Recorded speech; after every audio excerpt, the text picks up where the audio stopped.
Kabar terbaru terkait kasus korupsi Base Transceiver Station atau BTS Bakti Kominfo.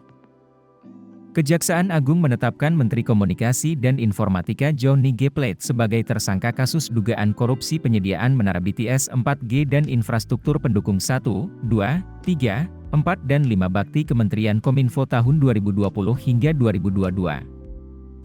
Sudah ditetapkan sebagai tersangka dan langsung dilakukan penahanan, ujar Kepala Pusat Penerangan Hukum Kejagung Ketut Sumedana dalam jumpa pers di Kejagung, Rabu, 17 Juni 2023. Adapun penetapan tersangka disampaikan usai Plate resmi menjalani pemeriksaan yang ketiga kalinya di Gedung Bundar Kejagung, Jakarta, pada hari ini.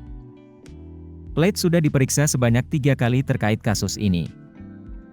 Sebelumnya Plate sempat diperiksa pada Selasa 14 Februari dan Rabu 15 Maret lalu dalam kapasitas sebagai saksi. Diketahui, kerugian keuangan negara dalam kasus ini mencapai 8 triliun rupiah. Kejagung sudah menetapkan 5 orang tersangka, salah satunya Direktur Utama, Dirut, Bakti Kominfo Anang Ahmad Latif, AL. Sementara itu, keempat tersangka lainnya adalah Account Director of Integrated Account Departemen PT Huawei Tech Investment, Mukti Ali dan Komisaris PT Solitech Media Sinergi Irwan Hermawan. Kemudian Direktur Utama PT Mora Telematika Indonesia, Galubang Menak dan Tenaga Ahli Human Development Universitas Indonesia tahun 2020 Yohan Suryanto. Mereka secara bersama-sama melakukan tindakan melawan hukum atau penyelewengan yang dilakukan untuk menguntungkan pihak tertentu.